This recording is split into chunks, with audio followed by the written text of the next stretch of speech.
बंटी कबूतर एक गरीब किसान था। उस समय सर्दी का मौसम चल रहा था।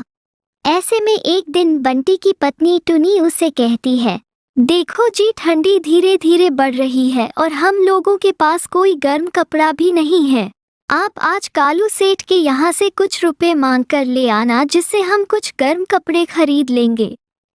माँ जी के लिए भी इस बार गर्म कपड़े लेने हैं। उनकी बूढ़ी हड्डियों में अब ये ठंड सहने की ज्यादा ताकत नहीं बची है। तुम जरूर सेठ के पास चले जाना, काम में भूल मत जाना। क्या कहूँ टुनी, मेरे ऊपर सेठ का पुराना कर्ज है जिसे मैंने अभी तक नहीं चुकाया है। पता नहीं वो फिर से मुझे उधार देगा कि नहीं। तुम जाकर देखो तो सही, तुम सेठ को अपनी मजबूरी बताना, वो हमारी गरीबी पर तरस खाकर जरूर कुछ रुपए दे देंगे। तभी टुनी की माँ वहाँ आती है। टुनी बेटा, अब ये ठंड मुझसे बर्दाश्त नहीं हो रही है। मैं अभी लकड़ियाँ जला देती हूँ। बेटा, तू कब तक लकड़ियाँ जलती रहेंगी? ऐसी ठंड में लकड़ियाँ जलने से पहले ही बुझ जा रही है। माँ जी, आप चिंता मत करिए, मैंने इन्हें कालू सेठ के पास भेजा है, जरूर कुछ रुपए लेकर आएंगे, तब मैं आपके लिए गर्म कपड़े खरीद दूंगी। उधर बंटी कालू सेठ के पास जाता है। क्यों रे बंटी, बहुत दिनों बाद आना हुआ।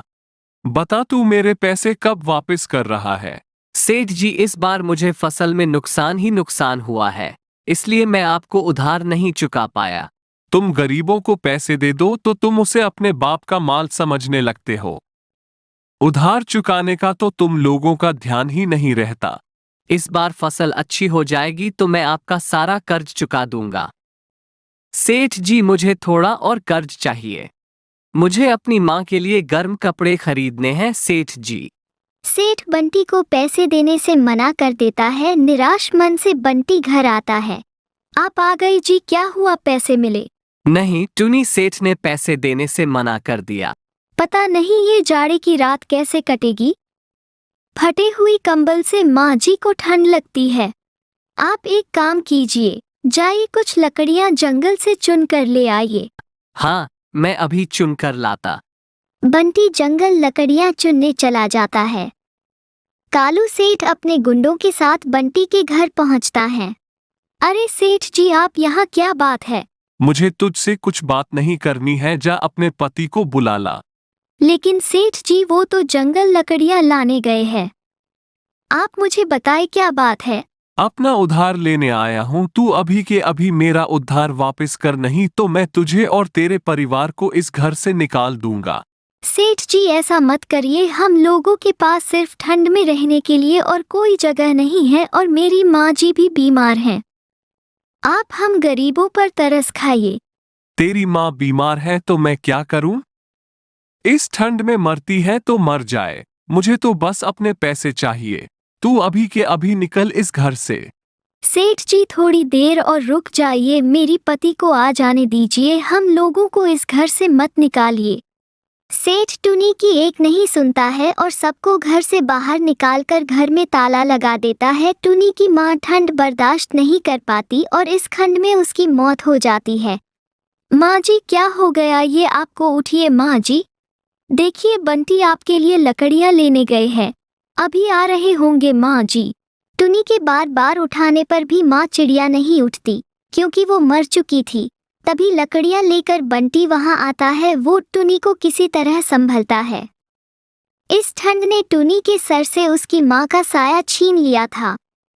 अगर आपको ये वीडियो पसंद आया हो तो हमारी वीडियो को लाइक करके चैनल को सब्सक्राइब कर लीजिए। टुनी बहुत ही गरीब चिड़िया थी। किराया ना दे पाने के कारण उसका मकान मालिक उसे घर से बाहर निकाल देता है। तब टुनी एक छोटा सा घोंसला डालकर अपनी बेटी के साथ उसमें रहने लगती है।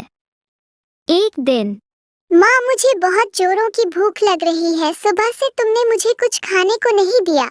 बेटा, घर में खाने को एक भी दाना नहीं है, मैं तुझे कहाँ से खाना खिलाऊं? तू रुक, मैं पड़ोस में जाकर देखती हूँ, अगर कुछ खाने को मिल जाए तो। टुनी अपनी पड़ोसन के घर जाती है। मेरी बेटी भूखी है बहन, कुछ खाने को हो तो दे दो। अरे तुम यहाँ भीख मांगने आई हो, मुझे तुम्हें भीख में देने के लिए कुछ भी नहीं है। भरी जवानी में अपने पति को खा गई, तुम्हारी तो परछाई भी किसी पर पड़नी नहीं चाहिए। जल्दी हटो मेरे दरवाजे से। बहन, तुम मेरे साथ ऐसा बर्ताव क्यों कर रही हो? भूखे को खाना खिलाना तो पुण्य का काम होता है। मुझे ऐसा पूर्ण नहीं चाहिए।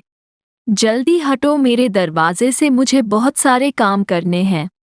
बहन लाओ, मैं तुम्हारा काम कर देती हूँ, पर मुझे खाने को कुछ दे दो। देखो मैं तुमसे कह रही हूँ ना, तुम यहाँ से जाओ। तुम हटती क्यों नहीं? नहीं तो मैं अभी पुलिस को बुला लूंगी।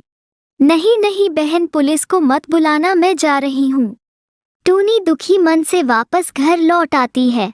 बेटा, इस जमाने में गरीबों की मदद कोई नहीं करता। चल, मैं तुझे लेकर जंगल में चलती हूँ, वही कुछ मिल जाएगा तो तुझे खिला दूंगी। अगर आज तेरे पापा जिंदा होते तो आज तेरी हालत ऐसी ना होती।